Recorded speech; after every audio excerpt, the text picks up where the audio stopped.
Hello everyone, welcome back to our channel. ఈరోజు మనం mutton curry ఎలా చేయాలో చూడబోతున్నాం. ముందుగా మటన్ని క్లీన్ చేసుకోవాలి. దాని తర్వాత ఆనియన్స్ని ఫైన్గా చాప్ చేసుకోవాలి. దాని తర్వాత ప్యాన్లో ఆయిల్ యాడ్ చేసుకొని ఆయిల్ హీట్ అయిన తర్వాత ఫైన్గా చాప్ చేసిన ఆనియన్స్ని యాడ్ చేసుకొని సిమ్ ఫ్లేమ్లో కుక్ చేసుకోవాలి. ఇలా కుక్ చేసుకున్న ఆనియన్స్ గోల్డెన్ బ్రౌన్ కలర్ వచ్చినాక సపరేట్ చేసుకోవాలి. దాని తర్వాత ఇది మా హోమ్ మేడ్ గీ అన్నమాట. సో ఈ హోమ్ మేడ్ గీ అనేది మేము ఎవ్రీ నాన్ వెజ్ ఐటెంలో వాడతాము. సో ఇప్పుడు కూడా మేము few spoons of home made ghee add చేస్తున్నాం.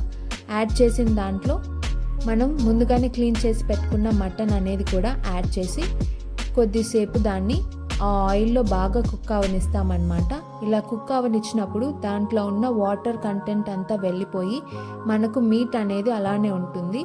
సో ఇలా ఉండడం వల్ల మనకు పీస్ అనేది తినేటప్పుడు చాలా జ్యూసీగా చాలా టేస్టీగా ఉంటుందన్నమాట. సో ఇలా కుక్ చేసిన తర్వాత మనం ఇలాచి, సోమ్, గసగసా, చెక్క, లవంగ, బాదాం అనేవి ప్యాన్లో వేసుకొని డ్రై రోస్ట్ చేయాలన్నమాట. సో ఇక్కడ నేను ఒక్కొక్కటి వేసి డ్రై రోస్ట్ చేస్తున్నా అనమాట. ఇలా డ్రై రోస్ట్ చేయడం వల్ల ఒక స్పెషల్ టేస్ట్ అనేది మన కర్రీకి వస్తుంది.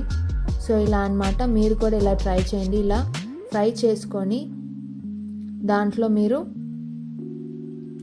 నెక్స్ట్ బాదాం, సోంపు, గసగసాలు యాడ్ చేసుకొని నీట్గా ఫ్రై చేసుకొని దాన్ని బాగా మెత్తని పౌడర్ లాగా చేసుకోవాలన్నమాట ఇలా.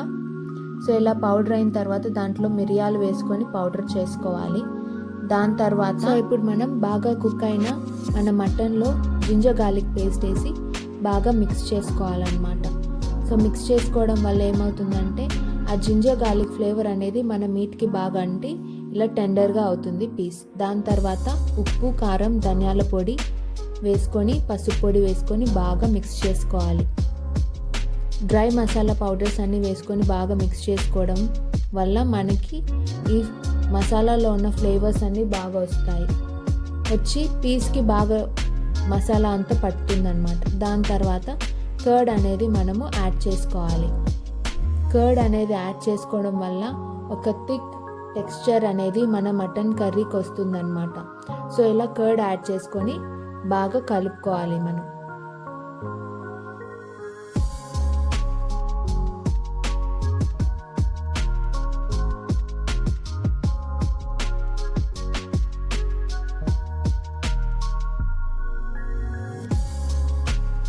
తర్వాత ముందుగా ఫ్రై చేసి పెట్టుకున్న బ్రౌన్ ఆనియన్స్ అలాగే బాదాం వేసుకొని పేస్ట్ చేసుకోవాలి.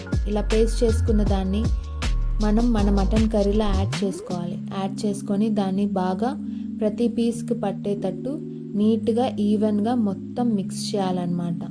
సో ఇలా ముందుగానే ఫ్రై చేసి పెట్టుకున్న బ్రౌన్ ఆనియన్స్, బాదాం యొక్క పేస్ట్ యాడ్ చేస్తే ఒక యూనిక్ టేస్ట్ అనేది మన గ్రేవీకి వస్తుంది. అలాగే టెక్స్చర్ కూడా చాలా థిక్గా వస్తుంది, చాలా టేస్టీగా ఉంటుంది. దాని తర్వాత ఎంత వాటర్ కావాలనో అంత వాటర్ యాడ్ చేసుకొని విజిల్కి పెట్టేయాలన్నమాట. సో ఆఫ్టర్ ఫ్యూ విజిల్స్ మన మటన్ కర్రీ అనేది ఈవెన్గా కుక్ అయిపోతుంది అన్నమాట. సో ఇలా ఆయిలీగా ఇప్పుడు మనం ముందుగా రోస్ట్ చేసి పెట్టుకున్న డ్రై స్పైసెస్ యొక్క పౌడర్ని యాడ్ చేస్తామన్నమాట. యాడ్ చేసి దీన్ని బాగా ఈవెన్గా మిక్స్ చేసి 1 విజిల్ వచ్చేంత వరకు దీన్ని బాగా కుక్ చేయాలన్నమాట. ఇలా కుక్ చేసిన కర్రీ చాలా టేస్టీగా, థిక్గా బాగా తయారవుతుందన్నమాట. ఇది మీరు రైస్, చపాతీలో తిన్నా కూడా చాలా బాగుంటుంది. అందరూ ట్రై చేయండి.